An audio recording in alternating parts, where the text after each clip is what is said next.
انکار حدیث کے فتنے کا اور دفاع اسلام کا حق ادا کرنا چاہتے ہیں تو قرآن کی کم از کم ایک آیت تو یاد کر لیجئے. آج یہ ایک آیت آپ نے یاد کرنی ہے جس میں اللہ رب العزت رسول اللہ کے حکم کو اپنا حکم کہہ رہا ہے. ما قطعتم من لینۃ او ترکتموها قائمۃ علی اصولها فباذن اللہ. اس آیت کا سارا سیاق و سباق آپ علماء سے پوچھ لیجئے گا. جو ہمارے موضوع کے متعلق ہے وہ آپ کے سامنے رکھتا ہوں کہ غزوے میں رسول اللہ صلی اللہ علیہ وسلم کا یہودیوں سے آمنا سامنا ہوا. رسول اللہ نے کہا اس علاقے کے درخت کاٹ دو, اس حصے کے درخت چھوڑ دو, اس حصے کی جھاڑیاں کاٹ دو, اس حصے کی جھاڑیاں چھوڑ دو. یہ حکم کون دے رہا ہے؟ رسول اللہ دے رہے ہیں. کس کو دے رہے ہیں؟ صحابہ کو حکم دے رہے ہیں. یہ بس آپ کو بات سمجھ آ جائے منکرین حدیث کا پورا فلسفہ ڈیر ہو جاتا ہے. حکم کون دے رہے ہیں؟ رسول اللہ صلی اللہ علیہ وسلم. حکم کن کو دیا جا رہا ہے؟ صحابہ کو. جب رسول اللہ نے حکم دے دیا تو یہودیوں نے اشکال تو ڈالنا تھا, صحابہ کے ذہن میں یہ وسوسہ ڈالا یہ آپ کا رسول اور پیغمبر کیسا ہے جو درخت کاٹتا ہے جنگ میں, اور آپ تو درخت نہیں کاٹا کرتے تھے اور آپ تو درختوں کو کاٹنے سے منع کیا کرتے تھے. لیکن اشکال ڈالا. آج کیا انوکھا ماجرا ہو گیا کہ درختوں کو کاٹا جا رہا ہے, درختوں کو چھوڑا جا رہا ہے, جھاڑیوں کو کاٹا جا رہا ہے, جھاڑیوں کو چھوڑا جا رہا ہے. یہاں صحابہ کے دل میں اشکال داخل ہوا, وہاں آسمان سے قرآن کی اس آیت کا نزول ہو گیا. ما قطعتم من لینۃ او ترکتموها قائمۃ علی اصولها. اے نبی کے صحابہ, جو تم نے کاٹے تھے اور جو تم نے چھوڑے تھے اس کا حکم رسول اللہ نے نہیں دیا تھا بلکہ تمہارے رب نے دیا تھا. رسول اللہ کے حکم کو رب نے کس کا حکم کہا؟ اب غامدی صاحب جن کا پورا مقدمہ اس بات کے اوپر بیس کرتا ہے کہ سارے اوامر سارے احکام قرآن پاک میں اور سارے نواہی قرآن پاک میں ہیں, پورا قرآن پاک اٹھا لیجئے. یہ جو حکم رسول اللہ نے دیا تھا کاٹ دو اور چھوڑ دو, اللہ اس حکم کو کس کا حکم کہہ رہا ہے؟ پورے قرآن پاک میں یہ حکم نکال کے دکھا دیجئے. یہ بات تو مل گئی کہ جو نہیں کاٹے اگر نافیہ بنایا جائے اور اگر مسولہ بنایا جائے, جو کاٹے تھے اور جو چھوڑے تھے کس کے حکم سے؟ یہ تو واقعہ اللہ بیان کر رہا ہے. وہ جو حکم تھا کہ کاٹو اور چھوڑو, غامدی صاحب آپ کہتے ہیں سارے اوامر قرآن پاک کے اندر موجود ہیں, اللہ کا یہ حکم قرآن پاک میں کہاں ہے؟ منکرین حدیث جمع ہو جائیں اس بات کا جواب نہیں دے سکتے. اور یہ تو خیر اگر بات صرف اسی کو کھول لیا جائے تو امرت ان اسجد علی سبعۃ اعظم. رسول اللہ کہتے ہیں میں حکم دیا گیا ہوں. رسول اللہ کو کوئی حکم دے سکتا ہے صحابہ میں سے؟ رسول اللہ کو حکم دینے والے کون ہیں؟ اللہ ہیں. اور رسول اللہ کہہ رہے ہیں میں حکم دیا گیا ہوں کہ میں 7 ہڈیوں کے اوپر سجدہ کروں. منکرین حدیث بھی انہی 7 ہڈیوں کے اوپر سجدہ کرتے ہیں. اب بتائیے وہ حکم قرآن پاک میں کہاں ہے؟ نہیت ان اقرأ القرآن راکعا او ساجدا. ایک جگہ رسول اللہ یہ بات یاد رکھیے, منکرین حدیث کا فلسفہ سارے اوامر قرآن پاک میں اور سارے نواہی بھی قرآن پاک میں. یہ تو آپ نے امرتو سنا تو رسول اللہ نے تو یہ تک کہہ دیا نہیتو, میں منع کیا گیا ہوں. رسول اللہ کو کوئی منع کر سکتا ہے؟ کس نے منع کیا؟ اللہ نے. نہیت ان اقرأ القرآن راکعا او ساجدا, میں منع کیا گیا ہوں کہ رکوع میں قرآن کی تلاوت مت کروں, سجدے میں قرآن کی تلاوت مت کروں. یہ حکم قرآن پاک میں کہاں ہے؟ خیر یہ بات تو اور اینگل کی طرف بڑھتی چلی جائے گی. آج آپ نے ایک یہ آیت ما قطعتم یاد رکھ دی, اور دوسری بات یہ جو سارے اوامر سارے حلال حرام کا فلسفہ بیان کر کے لوگوں کو حدیث سے دور کیا جا رہا ہے. اور اللہ کے بندو, اللہ کی قسم, حدیث کا دفاع صحابہ کا دفاع ہے, حدیث کا دفاع اہل حدیث کا دفاع ہے, حدیث کا دفاع اسلام کا دفاع ہے. لوگوں کو عجیب مغالطہ ڈالا جا رہا ہے. آپ نے سوال کرنا کسی منکر حدیث سے کہ آپ اگر سمجھتے ہیں سارے حلال حرام سارے اوامر نواہی قرآن ہی کافی ہے, تو آپ بتائیے، اچھا منکرین حدیث کے کوئی 25 سے زائد گروہ ہیں، ہر ایک کا کلیہ الگ الگ ہے، لیکن اس بات پہ متفق ہے۔ آپ نے ان سے پوچھنا ہے مچھلی حلال ہے یا حرام ہے، وہ آپ کہیں گے کہ مچھلی حلال ہے۔ کس کلیے کے تحت؟ حرمت علیکم المیتۃ، قرآن کہہ رہا ہے تمہارے اوپر مردار کو حرام کیا گیا۔ اب آپ مجھے بتائیں، قرآن تو کہہ رہا مردار حرام ہے، ہم سب مچھلی کھاتے ہیں کہ نہیں؟ اگر صرف قرآن کا جو فلسفہ باطل کا پھیلایا جاتا ہے تو مچھلی کھانا تو حرام ہے۔ مچھلی کو باہر نکالا جائے تو مر جاتی ہے یا زندہ رہتی ہے؟ سانس گھٹ کے مرتی ہے، مردار ہوتی ہے کہ ذبح کی جاتی ہے؟ مردار ہوتی ہے نا۔ تو کس وجہ سے حلال ہے؟ احلت لنا میتتان، رسول اللہ صلی اللہ علیہ وسلم نے اس حدیث کی تشریح، اس قرآن کی آیت کی ایک حدیث کے ذریعے تشریح کر دی کہ ہمارے لیے دو مردار حلال کر دیے گئے، ایک مچھلی اور ایک جراد ہے۔ ہمارا تعلق مچھلی سے ہے۔ آپ یہ سوال حیران رہ جائے، کئی دفعہ ڈیبیٹ ہو رہی ہوتی ہے ٹی وی کے اوپر بیٹھ کے یا انٹرنیٹ کے اوپر، یا کبھی کوئی ساتھی لے آتے ہیں منکرین حدیث سے گفتگو کرنے کے لیے، تو میں نے کہا مچھلی کھاتے ہیں؟ کہتے ہیں بڑے شوق سے۔ میں کہا وہ تو حرام ہے قرآن پاک میں۔ کہتا ہم اس کو نکال کے ذبح کر لیتے ہیں۔ اب دیکھیے، اب خود بتائیے یہ کوئی بات ہے؟ یعنی رسول اللہ کی حدیث سے حلال ہے کہ اللہ رب العزت نے آپ کے اوپر آسانی کی، وَأَنزَلْنَا إِلَيْكَ الذِّكْرَ لِتُبَيِّنَ لِلنَّاسِ مَا نُزِّلَ إِلَيْهِمْ۔ اللہ کے رسول کے اوپر قرآن پاک نازل ہوا تاکہ وہ لوگوں کو کھول کے بیان کریں کہ اس آیت کا ترجمہ کیا ہے۔ اس آیت کا ترجمہ یہ ہے کہ رسول اللہ نے امت کے لیے دو مرداروں کو حلال کر دیا، ہمارے لیے قرآن کافی ہے۔ رسول اللہ یہ بات بھی بتلا کے گئے ہیں۔ ان قریب ایسا وقت آئے گا، اور علماء اور محدثین نے لکھا یہ ہر منکر حدیث کے اوپر حدیث فٹ آتی ہے کہ ایک بندہ گاؤ تکیہ لگا کے بیٹھا ہوگا اور کہہ رہا ہوگا ہمارے لیے قرآن کافی ہے، قرآن کافی ہے۔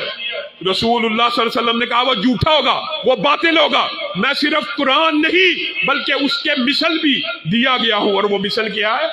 رسول اللہ صلی اللہ علیہ وسلم کی حدیث ہے۔ آپ کو قول رسول کی اہمیت کا، حیثیت کا وہ ادراک اور شعور ہی نہیں۔ آپ نے لوگوں کے اندر یہ اویئرنس پھیلانی ہے۔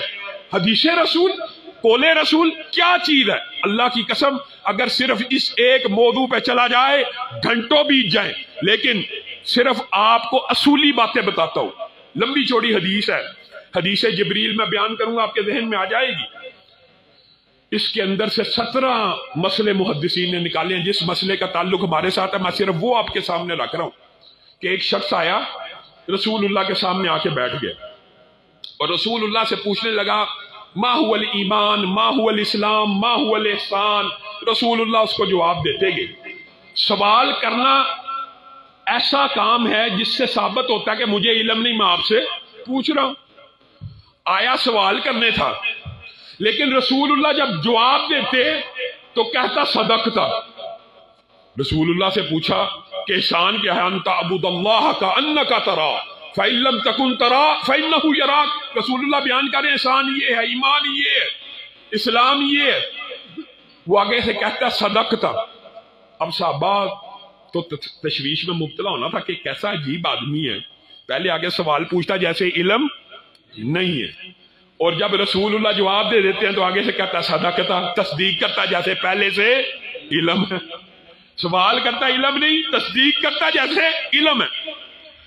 تو جب وہ شخص چلا گیا تو رسول اللہ صلی اللہ علیہ وسلم نے صحابہ کو آپ کا اور میرا منہج، آپ کا اور میرا مسلک، آپ کا اور میرا عقیدہ بتلایا، اور یہی ہمارا مسلک ہے، یہی ہمارا منہج ہے، یہی ہماری دعوت ہے۔ وہ کیا؟ رسول اللہ نے کہا آسمان سے جبریل امین آئے تھے۔ کہاں سے آئے تھے؟ آسمان سے۔ کس نے بھیجا؟ عرش کے رب نے۔ کہاں بھیجا؟ یہاں۔ کیا کرنے کے لیے آئے تھے؟ تمہیں تمہارا دین سکھانے کے لیے آئے تھے۔ میرے بھائیو، اللہ کی قسم اگر یہ ایک حدیث یاد ہو جائے، قرآن کی وہ ایک آیت یاد ہو جائے، انکار حدیث کے اوپر ایسی ضرب کاری لگتی ہے، حدیث کا استخفاف، استحقار کرنے والے، انکار کرنے والے منہ کی کھائیں گے۔ یاد رکھیں، تمہیں تمہارا دین سکھانے کے لیے آئے تھے۔ اب آپ نے غور کرنا ہے کہ آسمان سے جبریل آئیں تو رسول اللہ اپنے صحابہ سے یہ بات کہہ سکتے تھے کہ اللہ نے عرش سے جبریل امین کو بھیجا ہے، تمہیں تمہارا دین سکھانے کے لیے آئے ہیں، ان کی چند باتیں سن لو۔ نہیں نہیں، دین یہ سکھلانے کے لیے آئے ہیں کہ دین بھی اس وقت تک دین نہیں بنتا جب تک رسول اللہ کی زبان مبارک سے ادا نہ ہو جائے۔ بات ختم۔ رسول اللہ کی زبان سے ادا ہوا تو دین بنا۔ رسول اللہ کی زبان سے اگر قرآن نہ پڑھا جائے گا تو قرآن تیرے اور میرے تک نہیں پہنچے گا۔ یہ بھی عجیب بات ہے، اللہ نے صرف قرآن کی حفاظت کی ذمہ داری لی ہے، حدیث کی حفاظت کی ذمہ داری نہیں لی۔ ان علینا جمعہ وقرآنہ فاذا قرأناہ فاتبع قرآنہ ثم ان علینا، یہ جو بیان ہے اس کی ذمہ داری نہیں۔ آپ کو ایک عام فہم مثال دے کے جاؤں گا، عام فہم آپ نے پلے سے باندھ لینی ہے ہمیشہ کے لیے۔ وہ مثال کیا ہے؟ علماء مشائخ بیٹھے، مولانا فضل الرحمان مدنی صاحب بیٹھے، ان سے پوچھئے کہ قرآن پاک میں اللہ رب العزت نے اتباع رسول کا، رسول اللہ کی پیروی کا کتنی مرتبہ کہا ہے؟ واضح طور پہ تو آپ کے سامنے 20-30 آیتیں آ جائیں گی، جو رسول اللہ دے اس کو پکڑ لو، جس سے روکیں اس سے رک جاؤ، جس نے رسول کی اطاعت کی اس نے اللہ کی اطاعت کی، جو رسول اللہ سے محبت کرتا ہے وہ رسول اللہ سے محبت کرتا ہے، جو رسول اللہ سے محبت کرتا ہے تو وہ پیروی کرے اللہ سے محبت۔ یہ ساری آیات آپ نے سنی ہوئی ہیں، لیکن ان سب آیات کو اگر جمع کیا جائے ان کی تعداد بالواسطہ اور بالواسطہ کتنی ہے؟ مفسرین نے یہ کام بھی کیا ہے۔ اللہ اکبر، اللہ ان کی محنتوں کو قبول فرمائے۔ قرآن پاک میں بالواسطہ اور بلا واسطہ رسول اللہ کی اتباع اور پیروی کا حکم تقریباً 700 مرتبہ آیا، 700 مرتبہ، 700 مرتبہ۔ اور پھر اگر اس کا خلاصہ بیان کیا جائے نا تو ایک آیت ہے، لَقَدْ كَانَ لَكُمْ فِي رَسُولِ اللَّهِ أُسْوَةٌ، سب کو آتی ہے الحمدللہ۔ تمہارے لیے رسول اللہ کی زندگی بہترین نمونہ ہے۔ صرف اس ایک آیت کو بھی ذہن میں رکھیں اور ایک کلیہ سمجھ لیجئے۔ آپ ابھی اٹھیں، اپنا ایک سوٹ درزی کو دینے جائیں اور اس کو کہیں یہ سوٹ سی دے، 1 دفعہ کہا، 2 دفعہ کہا، 10 دفعہ کہا، 20ویں دفعہ آپ اس کو کال کریں گے نا، 20ویں دفعہ کہ میرا سوٹ سی دو اور سیمپل کے مطابق سینا، تو وہ آپ کو کہے گا اے بے وقوف آدمی، سوٹ سینے کے لیے دے کے گیا ہے، بار بار کالیں کر رہا ہے کہ سیمپل کے مطابق سی دو، سیمپل دے کے نہیں گیا۔ 25ویں دفعہ تو کہے گا نا سیمپل دیں گے نہیں اور کہیں گے سی دو سیمپل کے مطابق۔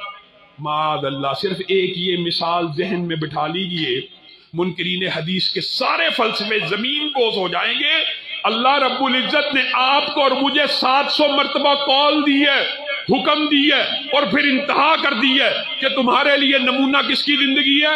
رسول اللہ کی۔ صبح بھی نمونہ، دوپہر بھی، شام بھی، رات بھی، اٹھنا بھی، بیٹھنا بھی، طہارت بھی، نماز بھی، حج بھی، روزہ بھی، پوری زندگی نمونہ کس کی ہے؟ رسول اللہ کی۔ لیکن قربان جائیں غامدی صاحب کے اوپر اور منکرین حدیث کے اوپر، وہ نمونہ ہی محفوظ نہیں ہے۔ جس نمونے کی پیروی کا حکم ہے وہ نمونہ محفوظ نہیں ہے، تو اللہ مجھ سے اور آپ سے کس چیز کا مطالبہ کر رہا ہے؟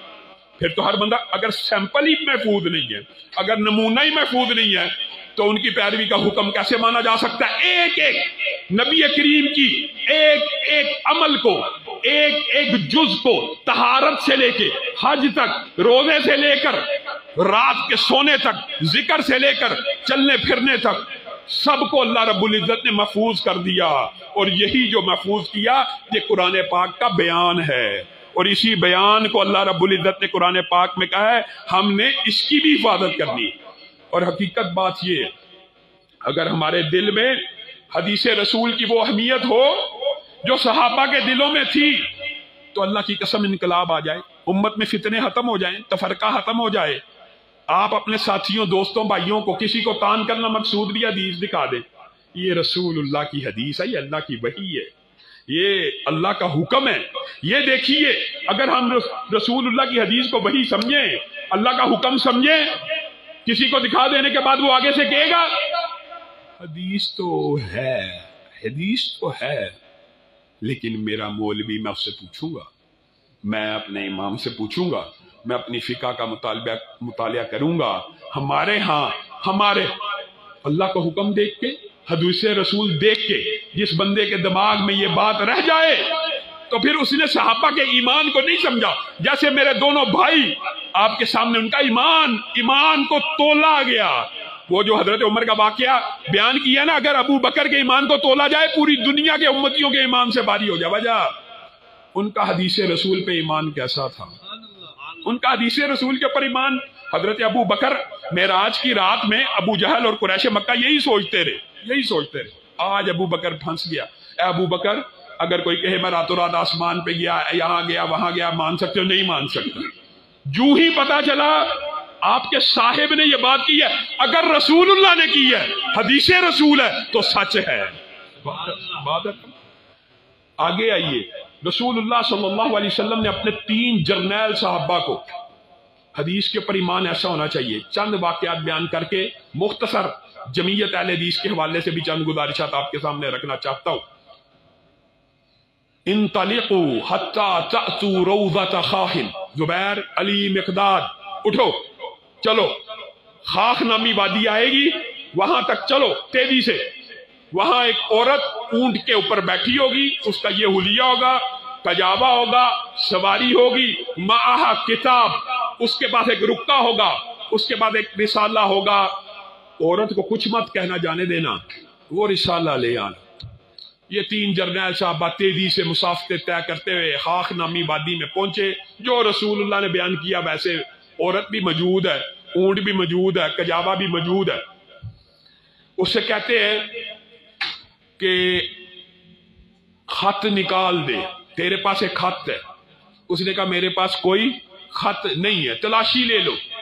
صحابہ نے تلاشی لینا شروع کر دی، کجاوے کی تلاشی لی، اونٹ کی تلاشی لی، ہر چیز کی تلاشی لی، خط نہ ملا۔ عورت نے کہا میں نے شاید دھوکہ دینے میں کامیاب ہو گئی ہوں۔